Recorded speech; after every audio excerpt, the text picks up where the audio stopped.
So I came across a story this morning, which is a bit of a no-win situation for the author, and it involves plus-size people, as in people, to put it fairly bluntly, people that are overweight.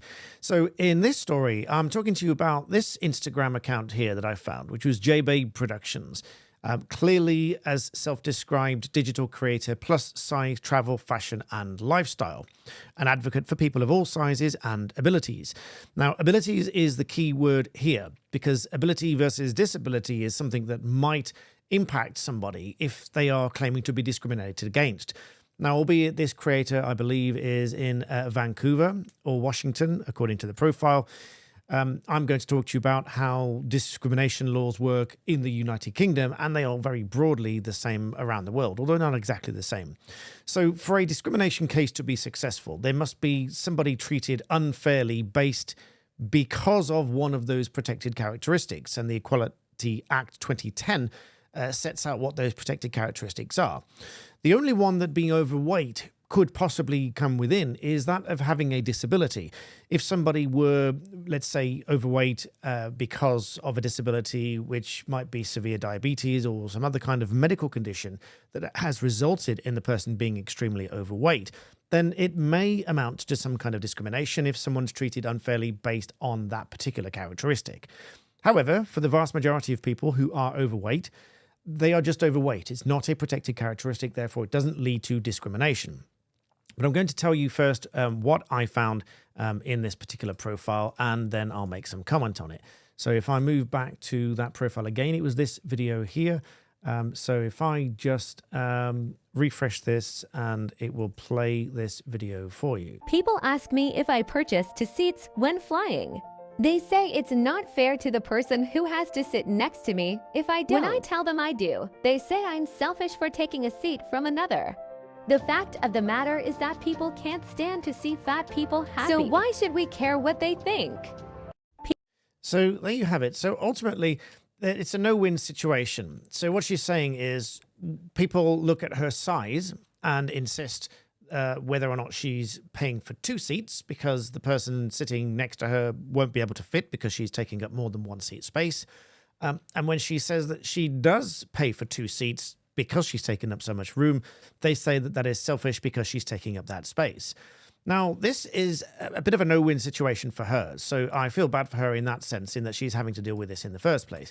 But also, there's another couple of things at play here. First of all, as I said, whether it amounts to some kind of discrimination or not, and I won't know that because I haven't looked into this lady's personal situation as to whether she has any particular disability which is causing her weight condition, and whether that would therefore amount to some kind of discrimination, or whether she's just overweight. Now, I'm not being rude at all.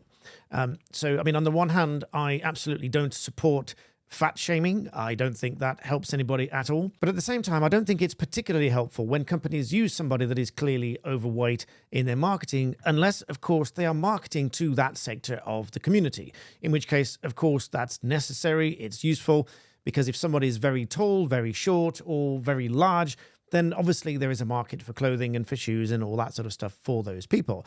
And I think that's perfectly fine. As I said, I don't think it's useful for especially the younger community to see marketing glamorized by someone that is overweight, quite frankly. But at the same time, my view is balanced in that I don't believe in fat shaming either. So that's absolutely not what I'm doing here.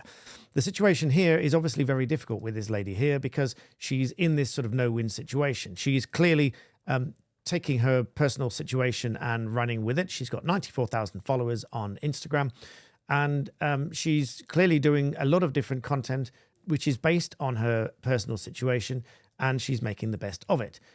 So, as I said, I don't know whether she has any particular medical condition that has resulted in her weight, and if so, that might amount to some kind of discrimination.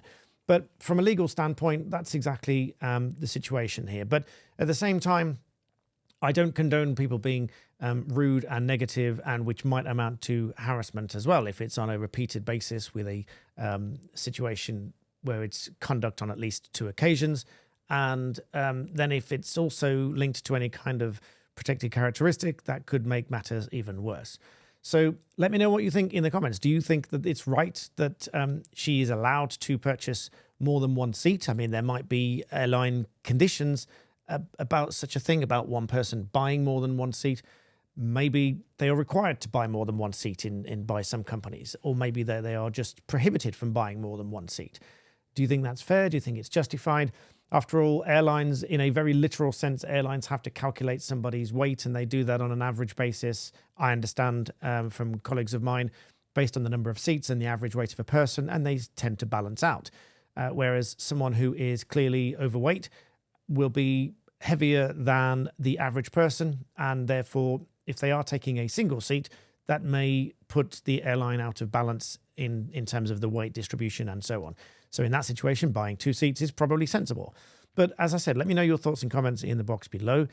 Do you think that it's right that people are permitted to purchase more than one seat? And secondly, do you think it should be a requirement that they purchase more than one seat if they are taking up too much space?